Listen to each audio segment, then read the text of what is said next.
دوسرا سوال آپ کے سامنے سر رکھتے ہیں کہ آپ یعنی اہل تشیع اثنا عشری کا عقیدہ ہے کہ امام زمانہ امام مہدی علیہ السلام غیبت کبریٰ میں ہیں، اور اگر قرآن کی آیات کو دیکھا جائے تو اس میں ہے کہ ہر بستی کے لیے ایک ہادی ہے۔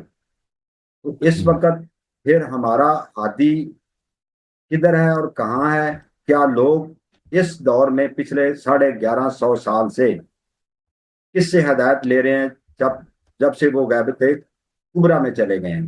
کیا اس وقت بھی کچھ ایسے افراد، کوئی ایسا گروہ، کوئی ایسے انصارین، حوارین موجود ہیں جو لوگوں تک ان کے پیغام کو، ان کی تعلیمات کو بھیج رہے ہیں؟ اور دوسرا نیز شہنشاہ سید شہنشاہ نقوی صاحب نے یہاں کہا تھا کہ یہ جو لوگوں کے اندر یہ تاثر ہے کہ وہ یہ تنزن تان کے طور پر کہتے ہیں وہ غار میں غائب ہیں، قرآن پاک ان کے پاس ہے، وہ کہہ رہے تھے کہ یہ ہمارے اردا گردی وہ کیا پتہ ہو سکتے ہیں، وہ جب ظاہر ہوں گے تو سامنے آ جائیں گے۔ تو سوال یہاں یہ ہے کہ اب ہادی کون ہے؟ کیا وہ ملاقات کر رہے ہیں کسی سے؟ ان کے پیغامات؟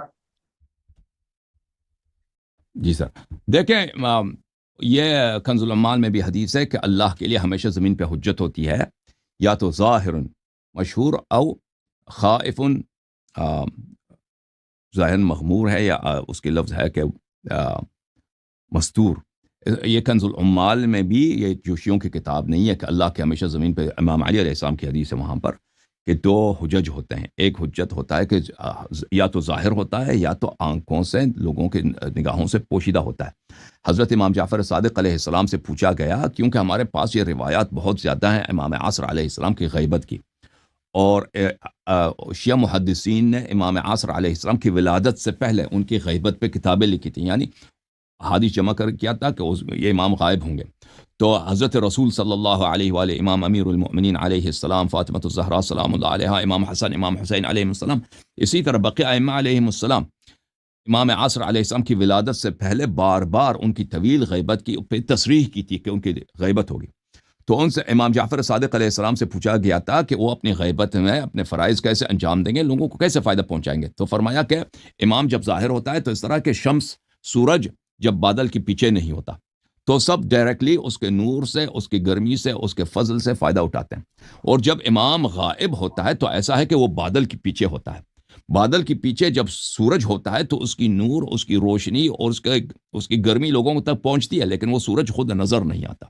حضرت امام دیکھیں، کل بھی میں نے عرض کیا تھا کہ یہ جو تنزن کہا جاتا ہے کہ غار میں، یہ غار میں کفار تانا دیتے تھے مسلمین کو، رسول اللہ صلی اللہ علیہ وسلم کو، کہ تمہارے نبی کو تو نبوت غار میں ملی ہے، تمہارے نبی تو اپنے گھر سے بھاگ کے غار میں چھپ گئے تھے۔ ہمارے پاس یہ غار میں چھپ جانا یہ کوئی عیب نہیں ہے۔ اگر کوئی شخص با تقویٰ ہے، صراط حق پر ہے، وہ چاہے اپنے گھر میں ہے، چاہے غار میں ہے، چاہے مکہ مکرمہ میں ہے، یہ اس میں کوئی فرق ہی نہیں، جب تک اللہ اس سے راضی ہو۔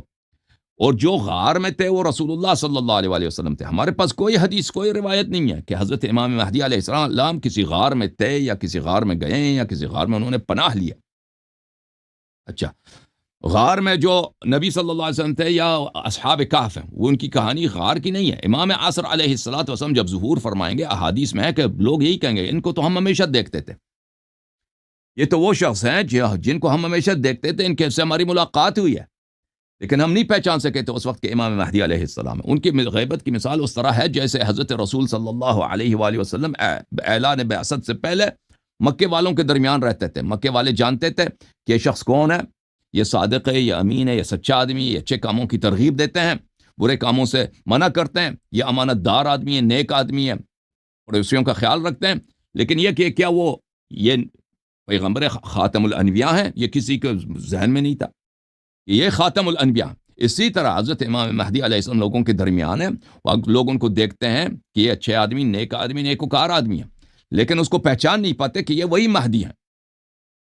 مہدی ہیں جو حضرت امام حسن عسکری علیہ السلام کے صاحبزادے ہیں اور رسول صلی اللہ علیہ وسلم کے وارث ہیں، مگر یہ کہ وہ خود اپنے آپ کو کسی سے معرفی کر دیں، کہ کسی ایسے شخص سے معرفی کر دیں۔ دنیا میں ایسے افراد بہت سارے ہیں جو حضرت امام عصر علیہ السلام کو جانتے ہیں، پہچانتے ہیں، یا اس سے ملاقات کرتے ہیں، لیکن وہ ہمیشہ یہ ہوتی ہے کہ کیونکہ غیبت کا تقاضا یہ ہے کہ ان کو حکم ہوتا ہے کہ ان کے زبان پہ زپ ہو، ان کی زبان پہ تالے ہوں، وہ اپنا زبان کہیں نہ کھولیں. تو ان ایسے شخص کو بتایا وہ نہیں بتاتے جو رازداری نہیں کر سکتا. تو ایسے افراد ہیں دنیا میں جو امام علیہ السلام سے ملتے ہیں، ان کے اوامر بجا لاتے ہیں. یہ عرض ہے امام عصر علیہ الصلاۃ والسلام کی. اور یہاں پہ مثلا بہت سارے کتابیں، مثلا کتاب ہے مرزا نوری رحمہ اللہ کی النجم الثاقب، ایک بہترین کتاب ہے النجم الثاقب، امام عصر علیہ السلام کے احوال عصر غیبت میں. وہ میں سمجھتا ہوں اردو زبان میں بھی اس کا ترجمہ ہو چکا ہے. جو حضرات دیکھنا چاہتے ہیں اس کو پڑھیں، وہ بہت بہترین کتاب ہے النجم الثاقب، محدث نوری رحمۃ اللہ علیہ کی.